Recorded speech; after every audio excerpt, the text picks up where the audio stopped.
اللہ فرماتا وہ وقت کب آئے گا جب قرآن تمہاری زندگی میں اتر آئے گا، وہ وقت کب آئے گا جب اللہ کا ذکر تمہاری زندگی میں اتر آئے گا۔ زندگی تو جا رہی ہے، جوانی آئی، بڑھاپا آیا، لیل و نہار نے وقت بدلے، چرخ نے اپنے تیور تبدیل کیے، حکومتیں تبدیل ہوئی، زمانے تبدیل ہوئے، تو جہاں کھڑا تھا وہیں کھڑا رہا۔ 40 سال عمر عزیزت گزشت، مزاج تو از حال طفلی نہ گشت۔ سعدی کہتے ہیں 40 سال عمر گئے لیکن تیرا بچپنا نہیں گیا، اور رومی کہتے ہیں داڑھی تیرے بعد آئی اور سفید ہو گئی اور تو کالے کا کالا ہی رہا۔ تیرے اندر نور نہیں آیا، تیرے اندر روشنی نہیں آئی، یہ تیرے بعد آئی اور پھر سفید بھی ہو گئی لیکن تو ابھی تک کالے کا کالا ہے۔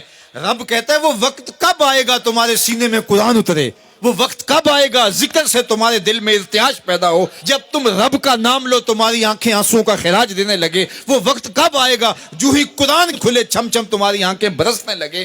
علم یعنی للذین آمنوا، وہ وقت کب آئے گا اہل ایمان کے لیے، ان تخشع قلوبہم لذکر اللہ وما نزل من الحق۔ اللہ اکبر، اللہ ہمیں وہ آج دن نصیب کر دے کہ قرآن سے یوں جڑ جائیں کہ قرآن کو پڑھیں، قرآن کے حرفوں سے نور پھوٹتا ہوا، درد پھوٹتا ہوا ہماری روحوں میں اترنے لگے، ہمارے قلوب میں اترنے لگے اور ہماری آنکھیں آنسوں کا خراج دینے لگے۔ اب میں اور آپ دیکھیں ہماری زندگی قرآن کے ساتھ، اللہ کے ذکر کے ساتھ، اس کی یاد کے ساتھ کہاں تک جڑی ہوئی ہے۔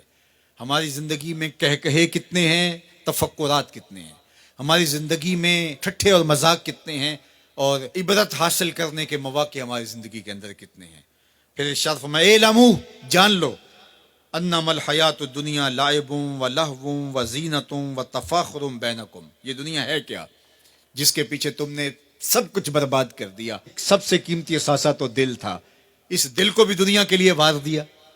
یہ دل تو رب نے اپنے لیے بنایا تھا۔ اے دل حجرہ رب سچے دا، یہ اس سچے رب کا حجرہ تھا۔ قلوب المومن عرش اللہ، مومن کا دل تو اللہ کا عرش تھا، لیکن اس عرش پہ بھی غیروں کو بٹھا لیا تو نے۔ جو تخت اس کا تھا، جس تخت پہ اس کی تجلیات کا نزول جلال ہونا تھا، اس دل پہ درہم و دینار اور ڈالر اور پاؤنڈ اس دل کے اوپر بٹھا لیے، یہ دل کے اوپر بٹھا لیے۔ یہ دل تو حجرہ رب سچے کا تھا، تو نے اس دل کو بھی اجاڑ دیا۔ تو یہ دنیا جس کے لیے تو نے سب کچھ کیا ہے کیا؟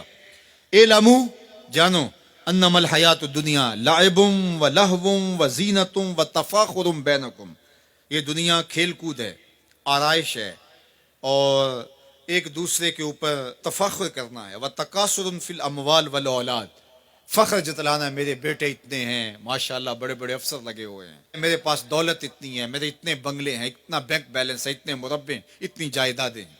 انسان ساری زندگی یہی کرتا رہتا ہے۔ وما الحیات الدنیا الا متاع الغرور، اور جو دنیا کا ساز و سامان ہے سوائے دھوکے کے سامان کے اور کچھ نہیں ہے۔ دنیا کے لیے تو دوڑ لگاتے ہو، باہمی رقابت بھی ہوتی ہے، ایک دوسرے سے آگے بڑھنے کی کوشش بھی ہوتی ہے۔ اللہ فرماتا ہے آؤ مسابقت کرو، آگے بڑھنے کی کوشش کرو، الی مغفرۃ، مغفرت کی طرف، من ربکم، جو تمہارے رب کی طرف ہے، وجنۃ ارضھا کعرض السماء والارض، اس جنت کی طرف آگے بڑھنے کی کوشش کرو جس کی چوڑائی زمین و آسمانوں کے برابر ہے۔ زمین و آسمانوں کو پھیلا دیا جائے تو یہ جنت کی چوڑائی بنتی ہے، جس کی چوڑائی اتنی ہے اس کی لمبائی کتنی ہوگی۔ تو فرمایا اس دنیا کے لیے تو بھاگتے ہو جو ختم ہو جانے والی ہے، آؤ بھاگو اس جنت کی طرف جس کی چوڑائی زمین و آسمان کے برابر ہے۔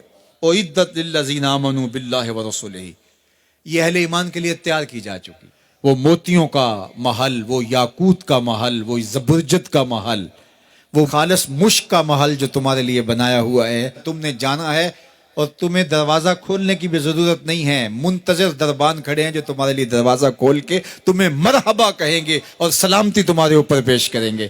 وہ تمہارے لیے تیار کر چکا ہے۔ اصل تو زندگی وہ زندگی ہے، لیکن تم کس دنیا کے پیچھے بھاگ رہے ہو؟